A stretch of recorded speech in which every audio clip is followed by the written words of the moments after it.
do coyotes get here?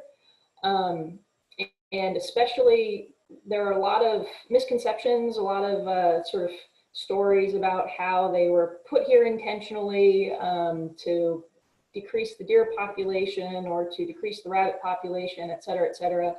But in reality, coyotes actually came to North Carolina on their own 4 feet. They have expanded their range over the last several decades. And this, on the slide, you can see their historic range.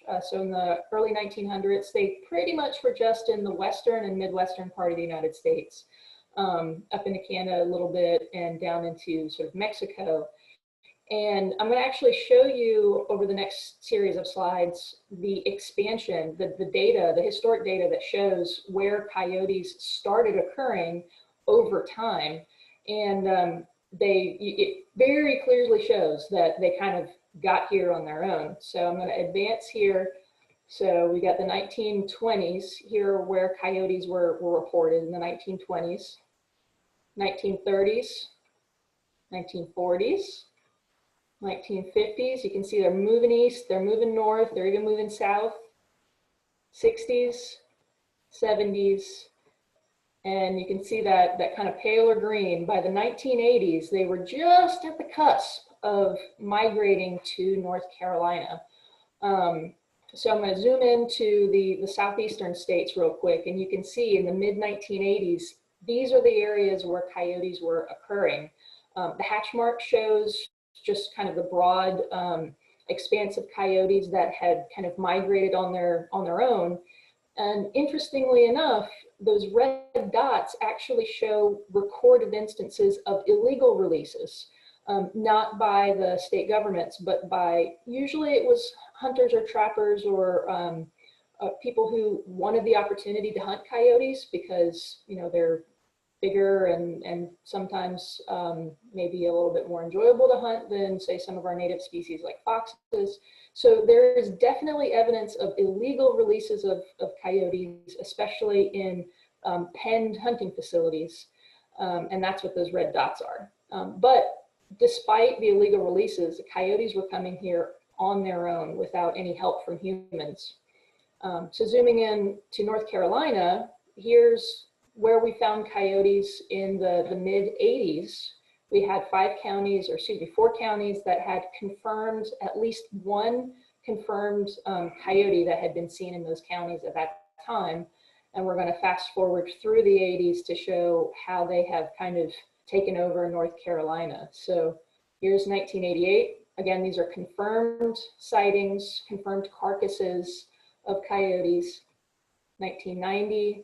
1996, 2000, 2003, 2009, and you can very clearly see that coyotes are currently everywhere. They have definitely made themselves at home in the state of North Carolina. There's probably not a square inch of this state where coyotes do not occur. So moving on to what are coyotes like here. The historic western coyotes are actually a little bit smaller than the coyotes that we have here in the eastern part of the United States. They're a little bit bigger, but even then, they typically max out at about 40 pounds.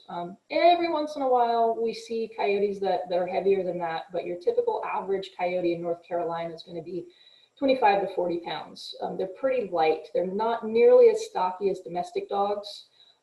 Because they have to hunt for their food and they have to be able to navigate through dense brush and be able to get away from predators that are bigger than them, etc. So they don't carry a lot of extra weight. They're actually much lighter than you'd think they are. And they come in pretty much every color under the sun. So we've got blonde coyotes, red coyotes, grayish looking coyotes, black coyotes. Those are all normal color variations in the state of North Carolina. This slide kind of shows where coyotes can feel at home. You see pretty much every type of habitat that we have in North Carolina, from beaches to forests, suburbs, even urban areas like cities, golf courses, agricultural lands. Coyotes are extremely versatile animals. They can survive just about anywhere. There's not really anywhere that a coyote could not live. And to illustrate that, this is a map of North Carolina showing where the Wildlife Resources Commission has received reports about coyotes. People calling us to tell us, you know, hey, I've got a coyote in my area. I wanted you to know about it, et cetera, et cetera. And what you can actually notice is that all of those darker red areas, those counties that have the most reports, align very well with our most populated areas. So coyotes are very well at home, even in the most urban, most developed part of North Carolina. That's not to say that there are more coyotes in our cities and suburbs, but it does mean that coyotes are everywhere, and people who live in cities tend to be more likely to tell us about the coyotes they see because they're really surprised to see them. All right, what do coyotes eat? Definitely, everybody knows that they are carnivores, and technically they are members of the order Carnivora, meaning that they are technically carnivores. So they do eat animals, especially anything that's rabbit-sized or smaller. Primarily, their diet is going to include, you know, rabbits and moles, voles, mice, rats, things like that. But anything similarly sized, like a chicken or an outdoor cat, can definitely be on the dinner table for a coyote. But they are also kind of, in practice, omnivorous, which means that they will eat anything that has calories. And that includes insects, fruits, the seeds, nuts, that they will kind of eat anything, and they can survive off of anything. So just to illustrate that, I know this is kind of data heavy, there's a lot of text here and a lot of numbers, but these are two diet studies that show what coyotes were eating based off of basically researchers picking up the coyote poop and taking it to a lab and studying what the poop was made out of. And they found that in two different parts of North Carolina, one study was done in the Albemarle Peninsula and the other study was done in Fort Bragg. They found that the coyotes were eating completely different things. You'll see that on the left in the Albemarle Peninsula, the coyotes were mostly eating rodents and rabbits, also white-tailed deer, and that's usually scavenged deer, you know, road-killed deer. They'll take advantage of any scraps they can find. Most coyotes in North Carolina can't kill a fully grown, adult, healthy white-tailed deer, but they can definitely scavenge dead carcasses, and they also can get to fawns. So on the Albemarle Peninsula, they were eating a lot of meat, basically. But on Fort Bragg, which is a totally different environment than in the Albemarle Peninsula, you can see 40% of coyote diets was fruit, and then 20% was insects. So depending on what food items a coyote has access to, their diet is going to be completely dependent on what's available to them. So, and they'll switch off, you know, if in 1 month there's a lot of rabbits, they'll eat rabbits. But if the rabbits go away, they'll switch over to eating insects. So they're incredibly adaptable and they can survive on anything. Another really important thing to understand about coyotes is that these are territorial animals. We get a lot of reports from people saying, you know, we have to do something about the coyotes because they're going to take over. There's going to, you know, they're going to reproduce exponentially, and we're going to end up with packs of 50 coyotes roaming around, and they're going to take over and just be everywhere. But because of basic coyote biology, it's just not what they do. They're territorial, meaning that they have an established territory with a male and a female who are mated, a mated pair, and they defend that territory from all other coyotes. They don't let any other coyotes in their territory.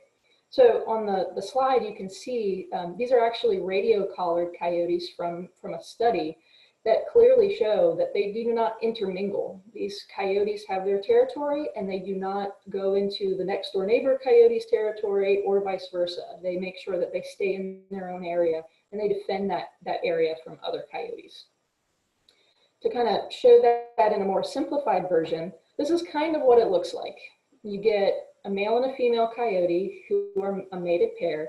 that establish their own territory, and they keep other coyotes out of that territory. So you kind of get this like matrix of coyote territories that are next to one another, but they don't overlap. And so interestingly, if you have an area that's kind of full up of coyotes, all of the available territories are taken by a mated pair, and there's no additional territories. Whenever coyotes have pups, when those pups get old enough to go off on their own and find their own territory, they have to go and find some place that's unoccupied, because other coyotes are not going to let them come into and live in their territory. So when a coyote disperses from its parent's territory, it's going to wander through hostile territory to find an area that's unoccupied and then establish that as their own territory.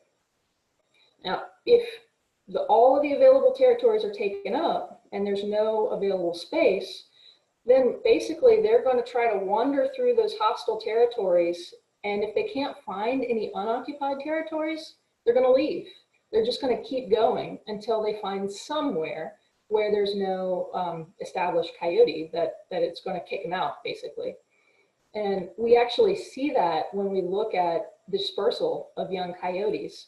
You can see on these two pictures, on the left towards the bottom, there's like a little area that's surrounded in red, and then on the right picture you can see the red on the far right. So that's Fort Bragg, and as part of one of these research studies, they put radio tracking collars on the young coyotes, basically the pups that were still with their parents, and figured out where they went when they were old enough to go off and find a territory of their own. And you can see that these animals went incredible distances to find some place that they could establish their own territory. On the left, you can see that this coyote actually went north all the way through to the border of Virginia, past that, and ended up way up close to Washington, D.C. before that individual found an unoccupied territory and actually stayed there. On the right, you can see that this other coyote, a totally different individual, went south or southwest and went into South Carolina, headed even further west, almost ended up on the border of South Carolina before backtracking and finally establishing a territory in South Carolina. So these animals were traveling hundreds of miles in order to find an area that they could call their own. Pardon me. Get a sip of water here. So I apologize for this intimidating slide, but this kind of shows that in reality, when you look at coyote biology, they actually have a self-regulating population. They don't just reproduce and reproduce and reproduce until there's just coyotes everywhere. What happens is that if there are enough coyotes to take up all of the available territories, they actually respond by having smaller litters. They will actually produce fewer pups. And those pups that they do have poor survival rates. So they don't even reach adulthood very often.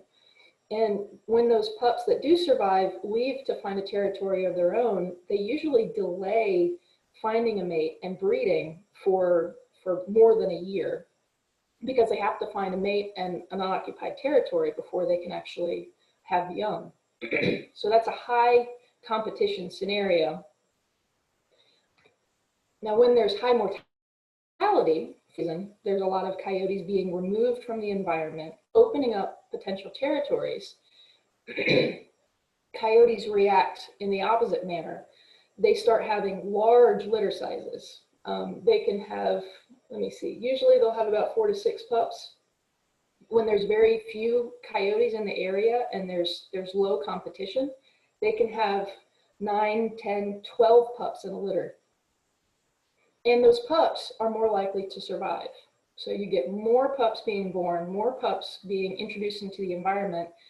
And because there's a lot of available territories, when those pups leave, they find a territory and a mate really quickly, and so they can breed at a younger age. So we actually see, depending on how many coyotes there are in the environment, they will totally be able to adjust their reproduction so that they self-regulate their population. To kind of illustrate that, again, here we have this scenario where all of the available territories are taken up by mated pairs of coyotes. But in a scenario where coyotes are being removed from the environment, there's high mortality for whatever reason, but let's say people are harvesting them. People are trying to get rid of coyotes. What happens is the pairs that are remaining are going to have a lot more pups. And when those pups get old enough to leave and find a territory of their own, they're going to not have to go very far to find an unoccupied territory. And within one breeding season, you can end up right back where you were at the very beginning.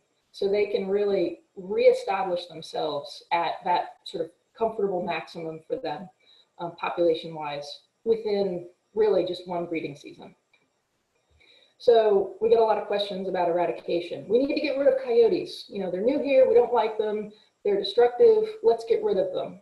But the fact of the matter is that out west, they've had coyotes absolutely forever, and they have tried for over 100 years to get rid of coyotes, and they have never, ever been able to have any kind of significant impact to the overall coyote population.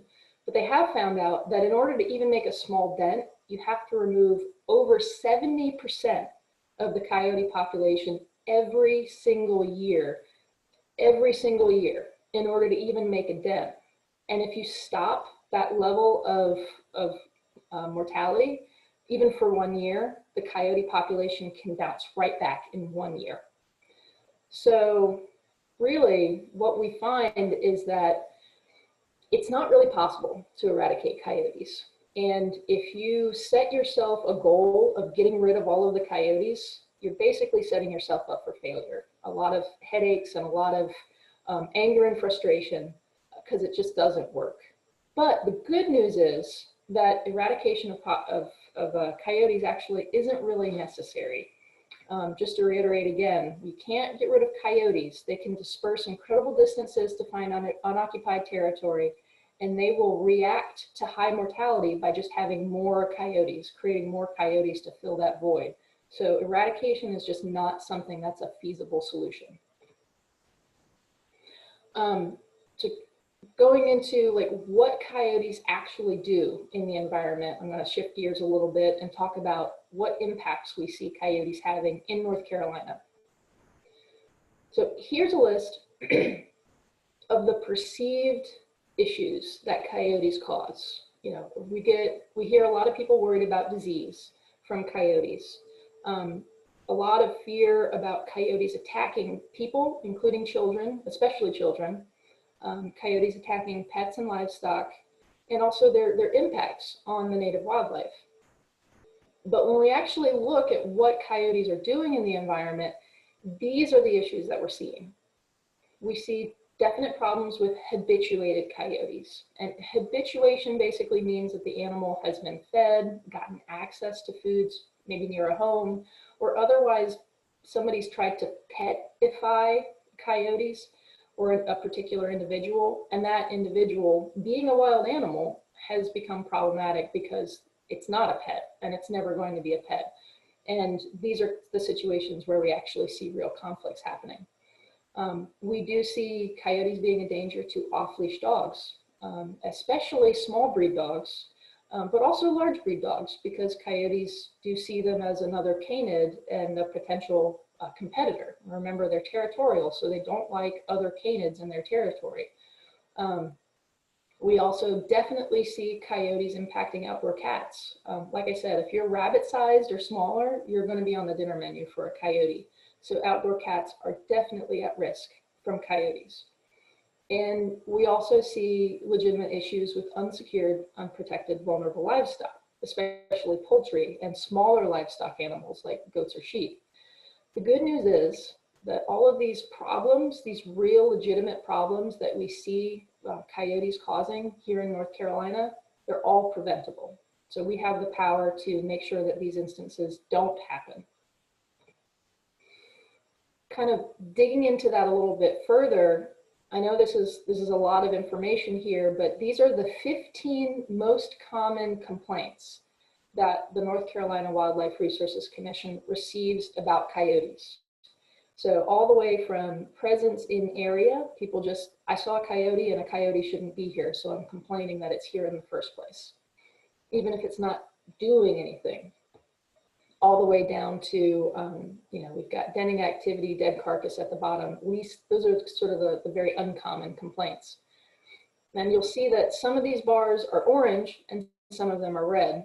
And we classify the complaints based on whether there was actual damage occurring or not. And so the orange is basically complaints that are fear-based. The coyote wasn't really doing anything harmful, but people were complaining about them mostly just being there. You'll see presence in area, perceived threat to humans, perceived threat to pets, a coyote out during the daytime. Coyote wasn't doing anything harmful, but people were complaining because mostly they were afraid of the coyotes. And then you'll see the red bars are where actual damage occurred. And the number one most common reported damage from coyotes is outdoor cats being killed or injured. Like I said, outdoor cats are definitely on the menu for coyotes. They definitely do eat cats, and that is the most common complaint we receive, the most common actual damage caused by coyotes. So keep your pets inside, folks. And then next we've got poultry being killed. Again, that's kind of a rabbit-sized animal, so definitely on the dinner menu for a coyote. And then the next most common damage we see is dogs being injured and killed. And then even further down, and I think it's 1.5% of all the reports we receive is livestock being injured or killed. And like I said, that's mostly smaller animals like sheep or maybe goats. So most of the issues that we see from coyotes are really the coyotes not doing anything bad, but people just not liking coyotes, even though there are legitimate damages that do occur. But most of these issues are preventable by keeping animals secured or supervised when they're outside. Okay, now I'm going to show you guys a really interesting a chart about rabies. I mentioned earlier that one of the top fears that people have about coyotes, the things that people are worried about with coyotes, is rabies. This chart right here actually shows all of the animals that tested positive for rabies from 1990 to today. Shows every single animal that came up as positive for rabies. And these are the most common. We've got the variant of rabies that we have in North Carolina is the raccoon variant. So it makes sense that the most animals that end up being rabies positive are raccoons. Definitely the vast majority of our rabies positive animals. Next, we've got skunks. Then we've got foxes and bats. So those are our top 4 rabies vector species, the species that are most prone to catching the rabies that we have in North Carolina. Then next, we've got cats. Those are domestic cats, pet cats. Next, we got dogs. And then there's that little sliver of other. Now, if I kind of show you what is contained in that other slice, we see a lot of different species. And you have to go all the way down to the 4th on that list to find coyotes. So from 1990 to 2019, a sum total of 18 coyotes have tested positive for rabies. And that's 4 times the amount of cows that tested positive for rabies. Or, sorry, that's 1/4 the amount. So what I hope you get out of this is that, yes, we definitely have rabies in North Carolina. Yes, it's definitely a concern if you have livestock or pets that are susceptible to rabies. But in the grand scheme of things, rabid coyotes are not really something that you should lose sleep over. Because for the most part, luckily, we don't see a really large issue with rabid coyotes. I'd be way more concerned about a rabid raccoon coming and biting one of your animals than a rabid coyote. Not to say that we don't ever have rabid coyotes, because they do come up from time to time, but in practice, they seem not to be very susceptible to the disease. So hopefully that will give you a little peace of mind. Now to kind of put this into a little perspective between coyotes and dogs, You know, we usually don't have too much of a fear of dogs. We kind of feel that dogs are good on the environment. You know, they're beneficial animals, but coyotes shouldn't be here, and they're just inherently dangerous. So some researchers actually looked at the data on how many coyote attacks on humans happened over a period of time. So from 1970 to 2015, they found across the United States and Canada, those two countries, a sum total of 367 recorded attacks by coyotes on people, and 2 of those attacks were fatal. Over that same time period, 4.5 million attacks by dogs on humans were reported. So, I mean, that's like exponentially many more. And just in 2016, just in 1 year, 31 of those dog attacks were fatal. So when you're really worried about coyotes being out there and being dangerous, if you just really put it into perspective, there's much worse things to worry about. Honestly, I'd be more afraid of a feral dog than a coyote attacking me or my children or pets. So now, you guys have heard me talk long enough. I'm going to switch it over to Chris Kent, and he's going to talk a little bit about what the management options are for coyotes. So I'm going to stop sharing my screen, and Chris can take over. All right, thank you, Fallon. Let me pull my screen up real quick.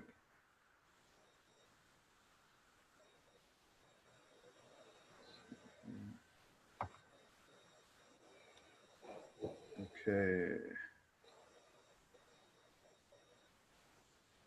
As soon as I can get it to work. There we go. All right, yeah. Thank you, Fallon. The second part of the presentation, we want to discuss ways to prevent coyote attacks or damage to our livestock and other farm animals. Prevention truly is the key. And as Fallon pointed out in some of her slides, you know, I think it was 1.5% of all the complaints that we get were attacks on livestock. So though it is a very small percentage, if you're the livestock producer that has the damage incurred, it may seem like a large issue to you, but there are many ways that we can prevent those attacks, and prevention is always the key. But we're also going to discuss, you know, what to do if damage does occur, and then what management options are available for us should that happen, or should you want coyote management to even be part of the prevention in the, you know, before damage is incurred. So let me move through here a few. Keeping them wild is important. I encourage people not to feed wild animals. We deal with all kinds of wildlife conflict issues. And a lot of times, actually, quite frankly, the vast majority of them initially start due to available food sources. So, you know, look around your property, think of ways that you could be inadvertently providing food sources for animals like this and bringing them in close to your property. Obviously, if you have livestock, then that's a living food source, and we'll talk about ways to protect them. But this website, the ncwildlife.org, that is our home screen website. You can get a lot of great information off of that. But if you just want to skip through and not have to search, you can put the / symbol in the word coyote, and then just go straight to that portion of our website where we have really good information. One document is called Coexisting with Coyotes. It has a lot of great information about what we can do around our property to, you know, perhaps make our property less desirable for coyotes. Talks a little bit about coyote biology, and then some of the management options and strategies that are going to be discussed on this presentation will also be covered on that. And then also our agency has a coyote management plan. If anyone is interested in some reading, you know, you can find that at that spot on our website as well. What we as a state wildlife agency are doing and what management strategies, you know, we have decided to take and to offer to people. So good information on there. I wanted to start off with this slide because first of all, many people that we interact with either don't know who the Wildlife Resources Commission is or doesn't know much about our agencies. You'd be surprised how many calls I get from people that have, you know, serious wildlife conflict issues, or at least some might be serious to them, even though they are not that big of an issue. But they first call 911 they call the sheriff's department, they call animal control, and by the time they finally get to us, we're like the sixth, seventh, eighth person that they've talked to. So the Wildlife Commission, we break the state up into 9 districts, and you can see the counties in each of the districts here. I noticed that some people participating in this workshop are from all over the place, just not within my district, but down in the southeastern portion of the state, the light blue color, District 2. Those are the 12 counties that I personally work in, from Pitt County and Beaufort County all the way down to Wilmington, New Hanover County area, down I-40 corridor, and then everything along the coast. So if you are in my district and you're a farmer, livestock producer, or even just have some land and want some assistance with coyote management on your property, or habitat management, wildlife habitat management, everything, you can just reach out to me personally. I'd be more than happy to make a site visit to your property and assist you in any way I can. But there's also the other contact numbers shown on the screen if you live outside of my district, who your management biologist is. Fallon, she works pretty much out of our Raleigh office and kind of heads up this effort on a statewide basis. But sort of just kind of due to her location there, often she is interacting more with more urban type folks, I guess, dealing with coyote issues, and the management biologists in each of the districts. We get to do a lot more field work and actually get to make site visits and meet with people. So please do not hesitate to reach out to your management biologist. So what does the Wildlife Resources Commission do to manage coyotes? And first and foremost, there's a lot of tools in the toolbox, but with any wildlife population, if there is not hunting or trapping going on, then there are chances that that animal population could get out of hand. So hunting and trapping truly are the #1 and #2 tools in any type of wildlife management toolbox. And the hunting season for coyotes, there is no hunting season. It's essentially year-round, 365 days a year, day or night. And you can use electronic calls. There's very few limitations on managing coyotes on private property. However, trapping season, not just for coyotes, but for all animals here in the eastern part of the state, is November 1 through the end of February. It used to be December 1 through the end of February, but just I think in the last year or so, we extended that an additional month. And November 1 is key because we'll talk a little bit more and touch on some points that Fallon made earlier about in the fall is when coyote pups born in the spring will disperse. And so November 1 really overlaps with the dispersion of the young juvenile coyotes. So depredation control options, we'll get more into that as the presentation progresses.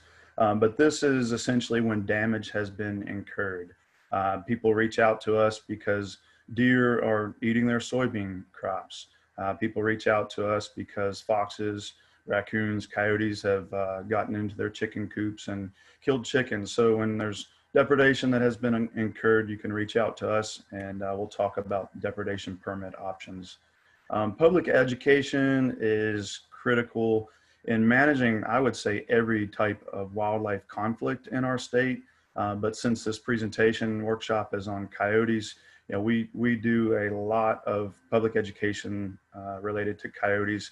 Workshops like we're doing today, the management biologists in the field, we give lots of presentations to community groups, community watch groups, HOAs, POAs, hunting clubs, you name it. We're willing to travel and give presentations. A few restrictions this year with COVID-19, but we're still able to do outdoor presentations in a little less formal type setting, social distancing, etc. But hunter education and trapper education courses as well.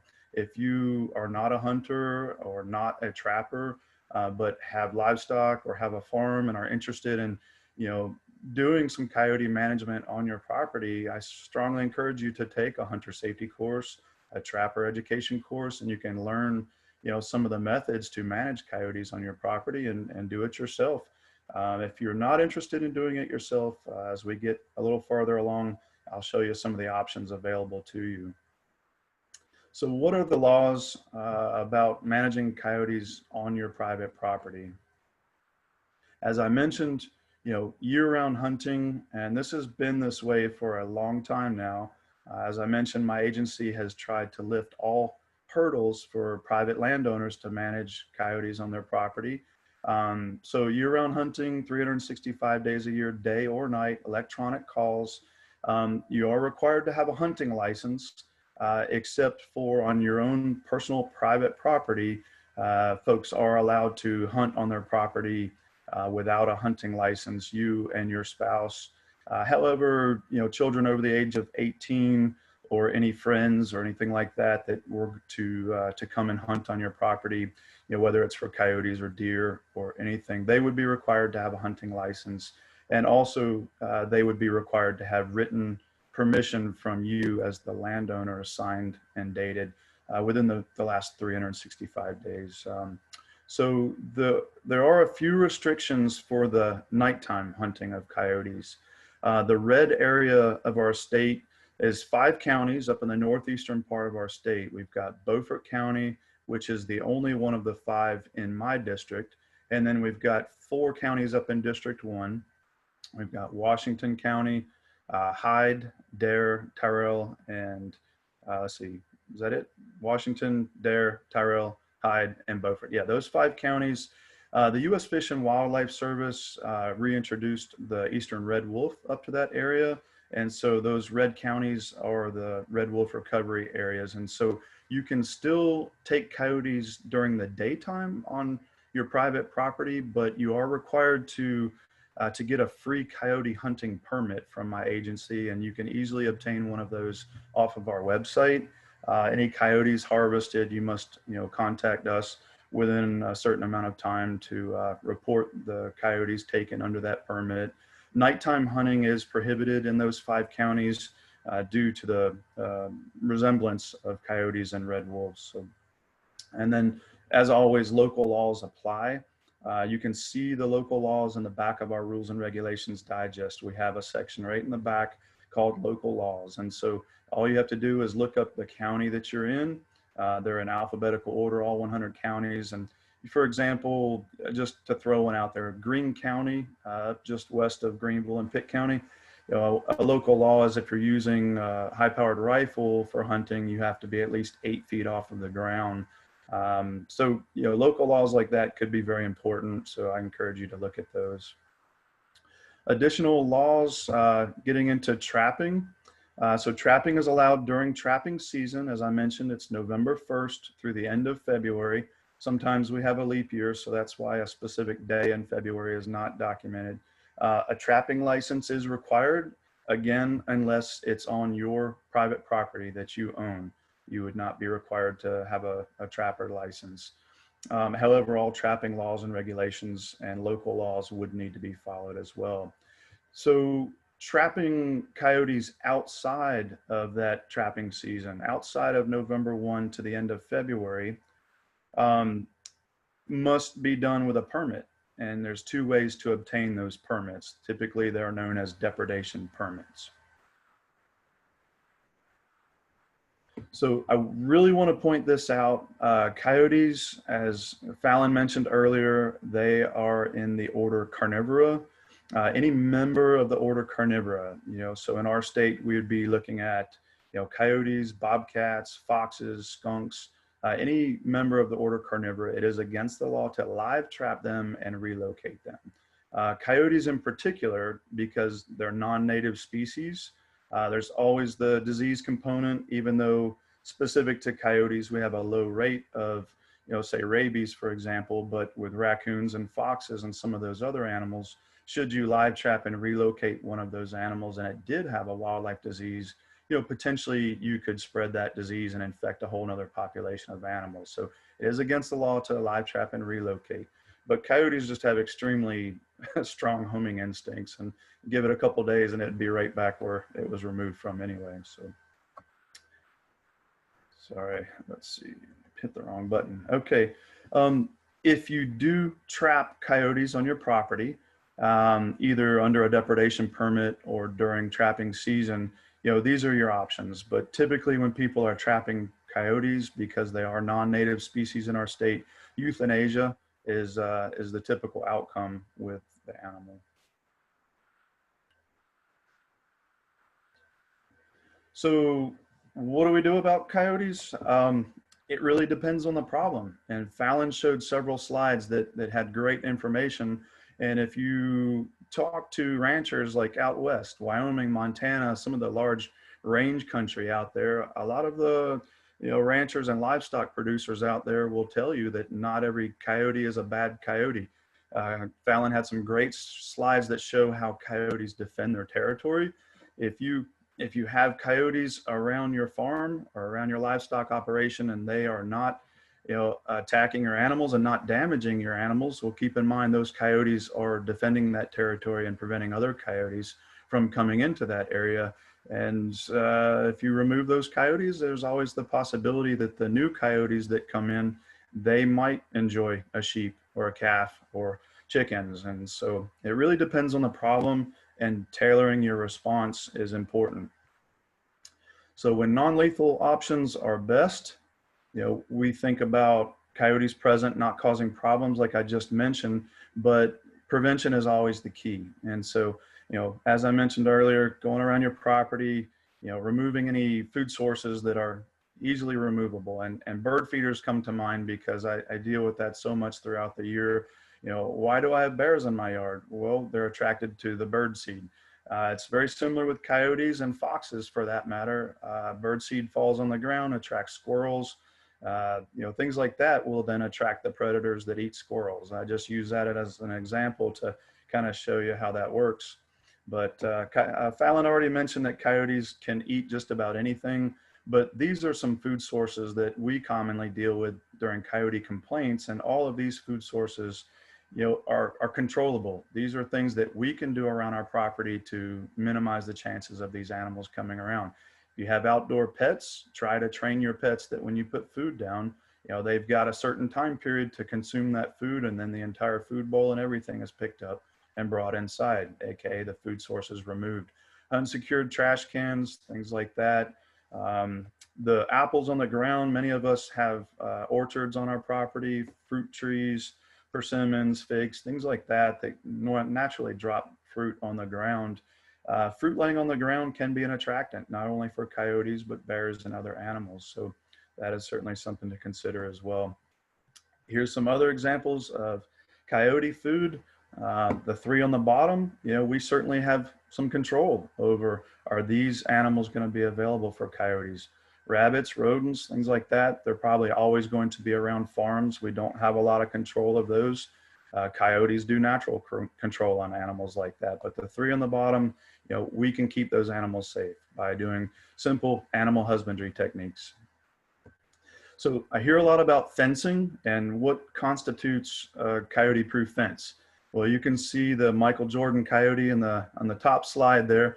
That fence looks taller than it is. I think it's only about a 4-foot tall wooden fence, but typically those vertical slat wooden fences are difficult to climb for animals, but that coyote was able to jump to the top and kind of shimmy up there. So I would say a 4-foot fence certainly is not tall enough to be considered a coyote-proof fence. But the two slides on the bottom demonstrate ways that you can modify existing fences to make it more difficult for coyotes and other animals like that to scale. I really like the rollers on the top of that fence on the bottom left there. That's a simple contraption that you can install on the top of chain link fences. I think chain link fences are probably the easiest fence to scale for an animal like this. There's even videos online of alligators going up and over 4-foot chain link fences like that because of all the footholds and handholds.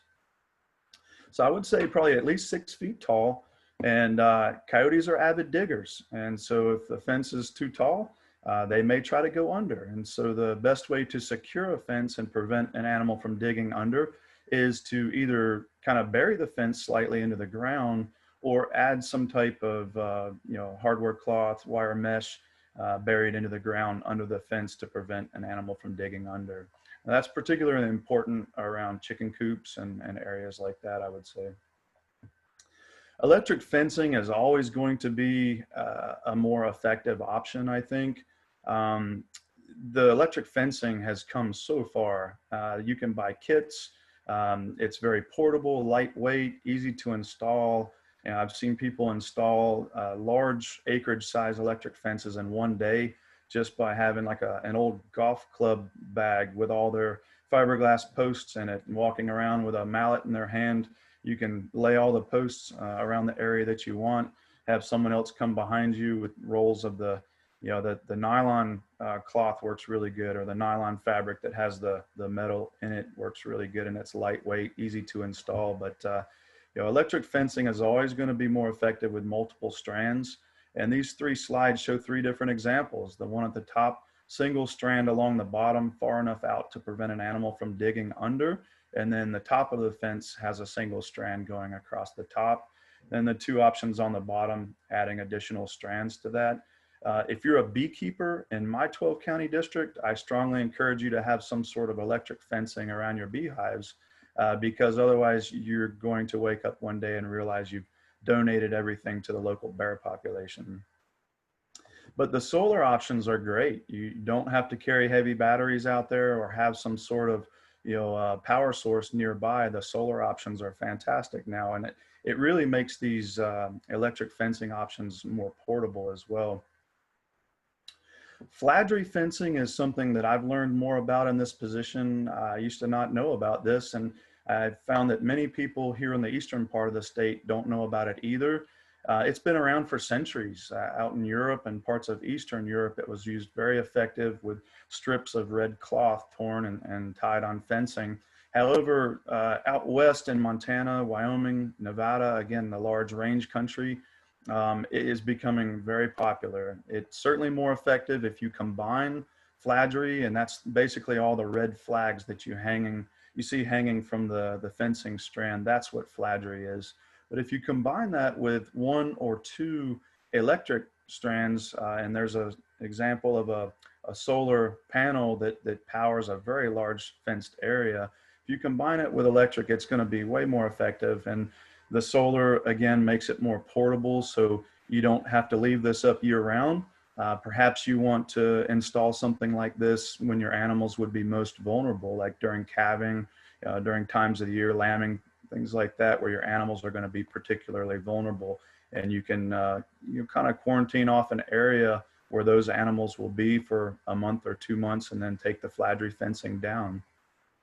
This website, if you want to write this down, this is a group of folks out in Montana that they work with large livestock operations to teach these folks how to coexist with predators. And they're not just dealing with coyotes, they're dealing with cougars, very large grizzly bears, wolf packs, and coyotes. And so some of the videos on their website, they show you how to install fladry fencing. In fact, they literally have a fladry fencing manual that you can follow step by step.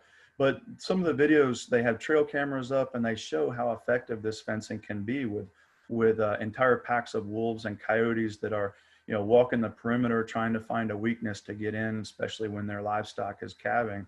So I encourage you to go on their website and look at those videos.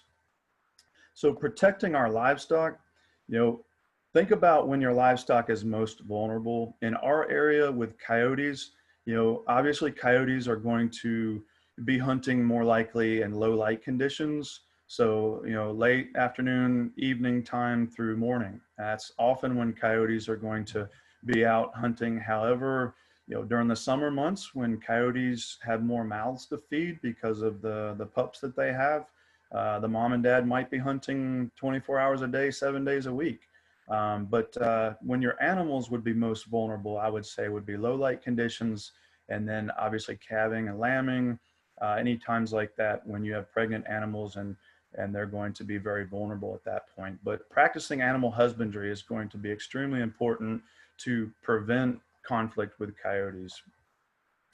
Guardian animals, many of you are probably very aware of this. In our area, I think it's pretty common to see llamas and donkeys in pastures with our livestock. However, guardian dogs, I see them on some of the farms that I visit, but these animals, they do a lot of work out west on some of the larger livestock operations that you see out there. The Great Pyrenees down there is one of the more common dogs that you hear about as a guardian dog for livestock. However, in researching, here's a list of some of the better breeds that I have learned about to protect livestock. The full-size picture on the right, that's an Anatolian Shepherd. And then the one at the top left is the Kangal. It's actually a Turkish Kangal, and you can see the collar that that animal is wearing. You can buy these collars, they're actually called coyote collars or wolf collars. If you have working dogs in your pastures to help guard your animals, think about how a coyote hunts. Often they do go for the throat. And so giving your guardian dogs every opportunity to not only defend your livestock, but to protect themselves, having some sort of collar like that gives them an added advantage and certainly gives them a fair fight with animals that have to hunt for their next meal. So what do we do if livestock damage doesn't occur? Prevention is obviously the key, but every now and then we might have damage. And I see my time is running out here, so I'm going to try to speed up a little bit. But when damage occurs, certainly examine the evidence. Identifying the culprit is very important. Fallon already pointed out in one of her slides the number of attacks by dogs. And in fact, prior to the 1980s, when coyotes showed up in North Carolina, when something happened, livestock were killed, dogs were always blamed. Since coyotes showed up, I've noticed that dogs don't get blamed for very much anymore, but it is still a possibility. So this slide on the bottom shows you there are definite measurements, the inside width between canines of the different predators in North America, upper canines and lower canines. So if the animal carcass is available, you'll want to look for puncture wounds, try to measure the distance between those canine puncture wounds. The jawbone there on the bottom shows you what happened to a goat. Coyotes often do go for the throat when they attack an animal and clearly bit right through the lower jawbone of that goat. But identifying the culprit is important because if you contact me as a management biologist and say, one of my calves was killed last night by a coyote, and I say, okay, well, have you seen the coyote? No, we haven't seen a coyote. Are you sure it's a coyote? Well, I'm pretty sure it's a coyote. It may very well have been a coyote, but it could have been something else. If we issue a depredation permit due to damage to be able to trap an animal outside of trapping season, we can't just issue a generic depredation permit for any predator that shows up on your farm. We can only issue a depredation permit for specific species. And so sometimes, it may require setting up a couple trail cameras to try to get photographs of the culprit, because if they made a kill and got a meal, there's a good chance they're going to return that evening or within one of the next few days. But I encourage you, if you ever do have damage, to reach out to the management biologist. Give us a chance to get on the scene when everything is fresh. Let us help you identify who the culprit was. We do have some training and experience with that. And if we can quickly identify that, then we can quickly get that permit issued and quickly get some trappers out there to try to remove that individual that caused the damage. But if you call us 3, 4, 5 days later, the evidence, it may have rained, we might have less chance of seeing tracks, scat, fur, things like that. Here's some examples of coyote predation on livestock. You can see they can cause extensive damage in a very short amount of time. A few of these slides, even, the animal was still alive when the coyotes were feeding on them. And clearly those animals would not survive from those injuries. They would either die from infection or we would have to put the animals down. So the small lambs down at the bottom, you can see the throat, that area, and definitely the insides and the rear end of one of them. Those are the areas coyotes typically go for. Versus dog predation. These are things to look for. If you have an animal that is attacked, dogs usually don't attack and kill to eat. Every now and then a dog may feed on an animal that it kills, but they're usually vicious attacks. Anything they can get their teeth on, the face, the ears, the chest, the back, anything they can get their teeth on, they're going to bite. And you can see clearly different examples of wounds on these animals versus the previous slide, where coyotes usually are going to go for the throat, go for the rear end of the animal. So identifying the culprit, and that's why I show these slides, is to give you a better idea of what one attack would look like versus another. So this slide on the sheep, dogs or coyotes, extreme bites to the ears, the muzzle, the nose, the face, that's clearly a dog attack versus the throat area, you would expect to have a lot more damage. But looking for tracks is very important. A lot of our pastures, there might be some bare spots where there would be mud, soft ground where we can see tracks. There is a distinct difference between your typical domestic dog track versus a coyote track. The track on the left is a 30-pound collie. The track on the right, or the footprint on the right, is a 30-pound coyote. You can see typically domestic dogs, their pads are going to be a lot wider, and the track will be a little bit larger. Coyotes are very streamlined, oval shaped, and often the claws are longer on domestic dogs versus coyotes. So these are things to look for when you get on site. Non-lethal options, just a quick recap, removing attractants, protecting your dogs, and keeping cats indoors, or at least at nighttime when they would be most vulnerable, and doing animal husbandry techniques to protect your livestock as well. Hazing is very effective. There are some equipment out there, like the Sutton Ag sells a good pyrotechnic pistol that shoots whistler and banger rounds. 200 to 300 feet. Often they're used to, say, chase geese off of airport runways. But keeping something like that in your truck, and if you see a coyote, if you're wanting to do some sort of hazing and scare tactics to keep the animals away from your pastures, a regular firearm works really good too. But if you're interested in non-lethal hazing, the pyrotechnic pistol is very effective. When stronger intervention is necessary, certainly when there's been a loss of fear of people, begging, some of the other things that Fallon talked about earlier, when hazing doesn't work anymore, or most definitely when some sort of aggressive incident has occurred, especially an attack or depredation to your livestock, reach out to us. The individual causing the problem is often the best thing to target. As Fallon mentioned, if you just remove all the coyotes in your area, it's not going to be very long until new coyotes move in. But targeting the problem animals is going to be key. Those are the ones that have taken a fondness to your poultry or your livestock. Those are the ones you definitely would for sure want to target. We already kind of talked about that, but I'm not going to spend any time. Fallon already kind of showed those slides right there as far as a coyote taking place, but I did want to show you this right here. This maps out all the coyote calls that we get in a year, at least for 2018, which was a typical year. You can see the increased call volume does coincide with the pup rearing season, and then as we get into the fall, the pup dispersal. So now is the time for us to do a workshop like this, because give you time to prepare as we get into September, when that call volume just skyrockets, and that's when you're going to start seeing a lot of those juvenile pups born in the spring dispersing and likely coming across your farms. So hey, when Chris, you think, we have a question that came up really fast in the chat. okay. How big is a territory? How big is a territory? That's a really good question. And I can't give you a definitive answer because it really depends on the topography of the land and the available resources. So for example, Emerald Isle is an island, and maybe a half mile, 3/4 mile wide by like 17, 19 miles long. They've got coyotes out there, and we've been helping them manage their coyote populations for about 5 years now, providing technical guidance to the police department in the town. They could have 3 to 5 different family groups out there because of the abundance of feral cats, marsh rabbits, rats, raccoons, the abundance of food source out there. On a 1,500 acre farm, potentially you could have 2 family groups that sort of overlap on your farm.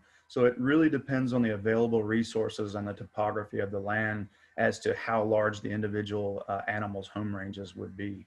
I know that doesn't specifically answer the question, but that's the best I can do on that.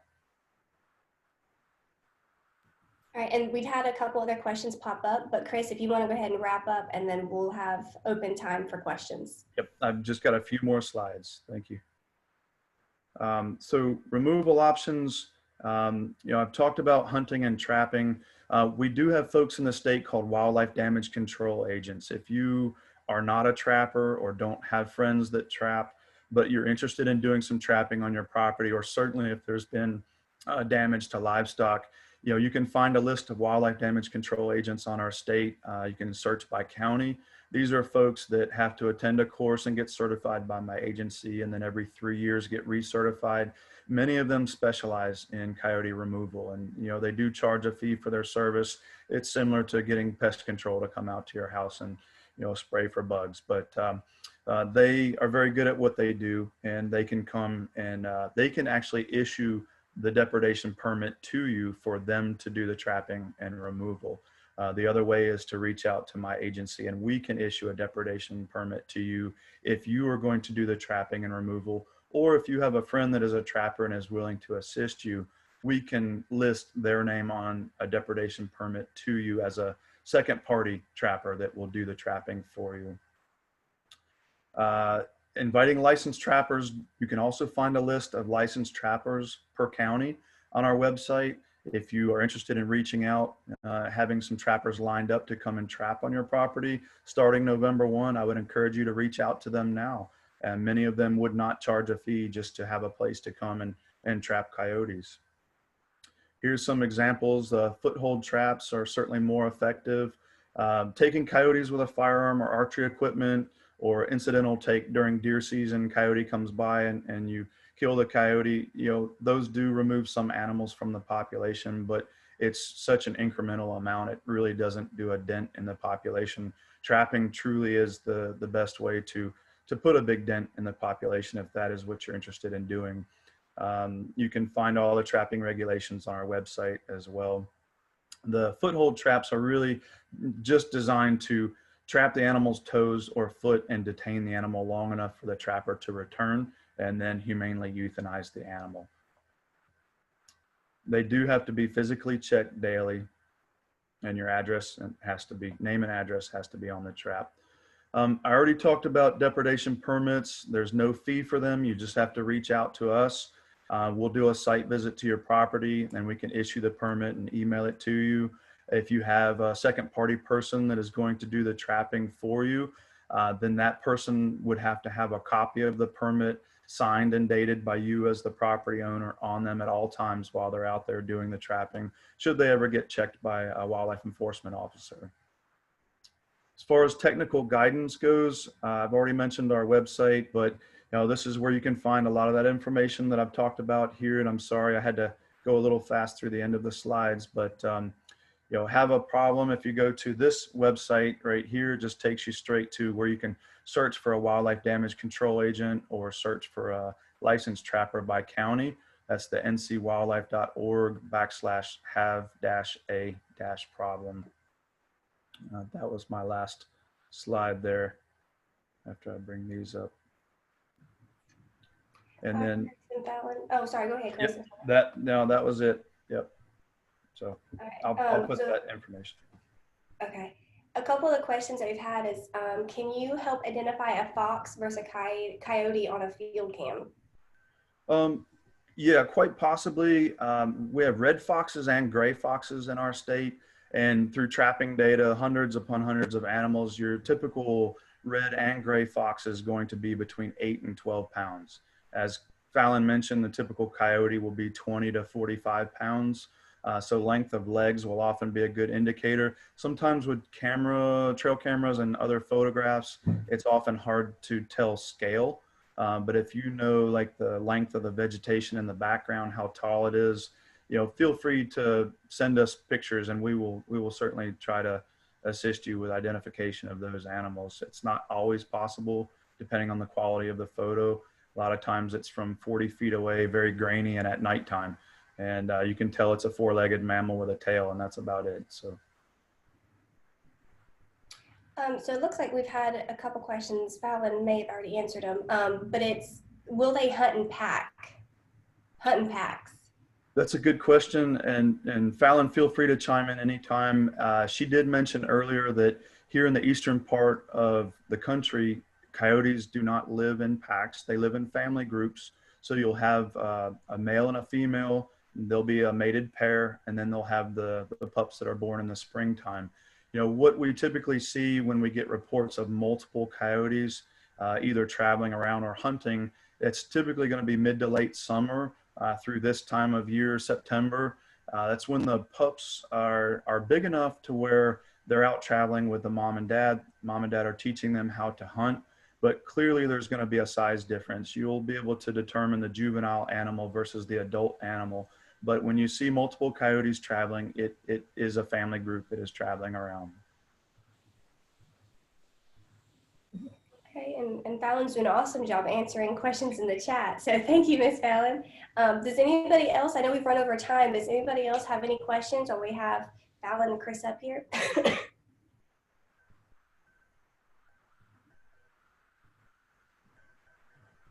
I don't think so. Well, I appreciate everyone tuning in today and listening to Chris and Fallon, and both of y'all. Thank you again for coming up here and presenting all this wonderful information.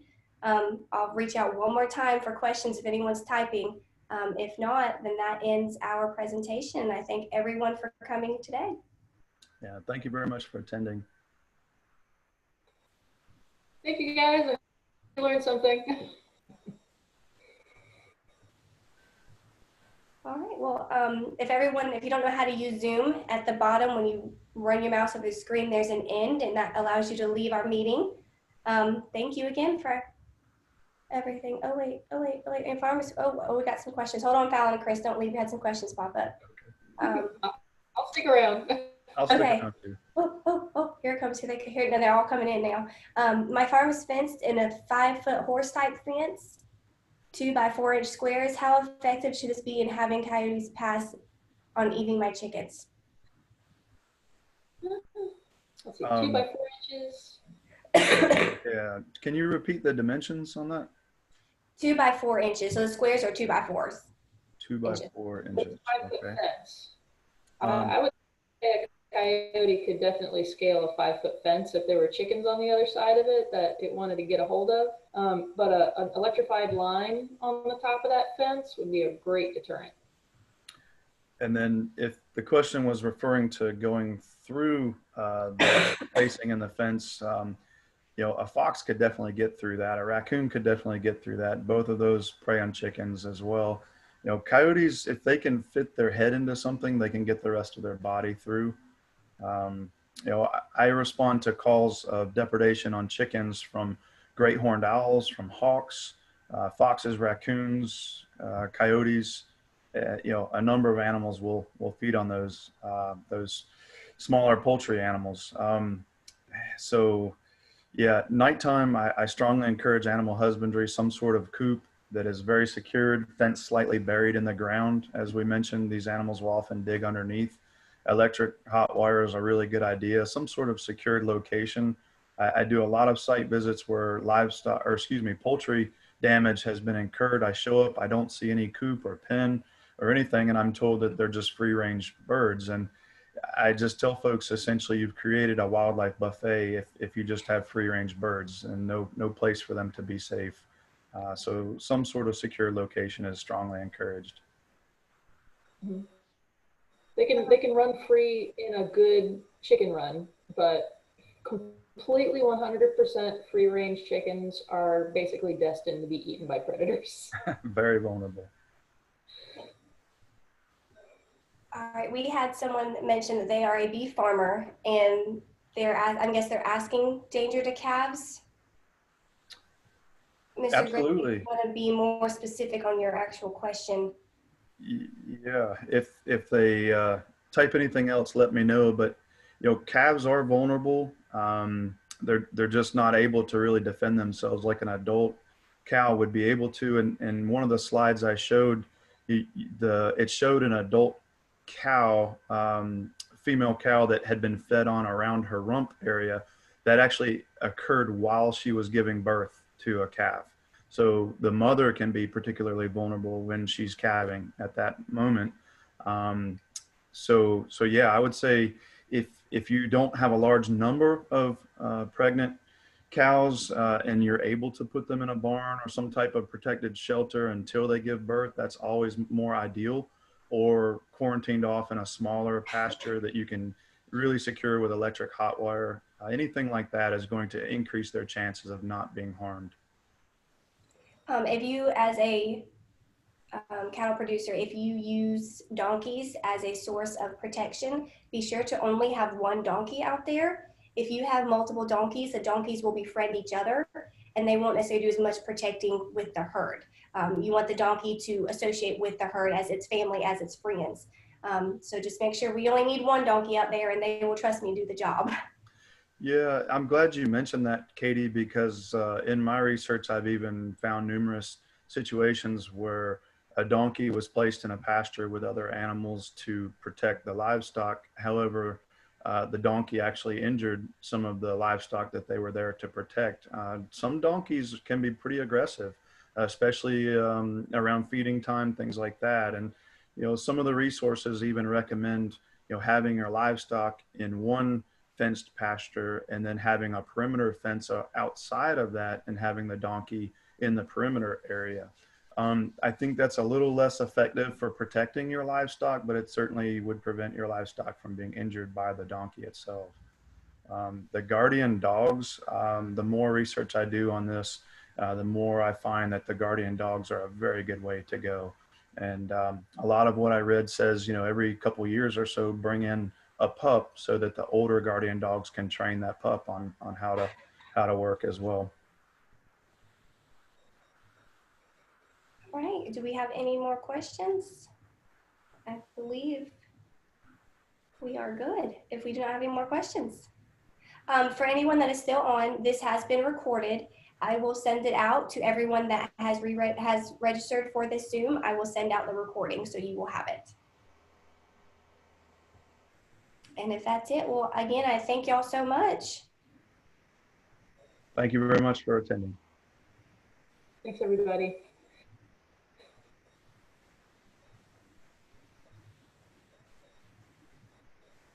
All right. Well, thank you, Chris. Thank you, Fallon. That went really well. I greatly appreciate it. Absolutely. Thank you for putting this together, Katie. It was a great idea. Yeah, I'm excited to have the recording available for folks. Yeah, that's y'all did great. I was wondering, I don't know if y'all can send this to Mallory to put on our websites. It's a Zoom. Do y'all have? I think this needs to go on our website. I don't know if you have anything. I know you do have some things with coyotes, but not necessarily with livestock on there. We have a coyote workshop that's very similar to what we just presented, but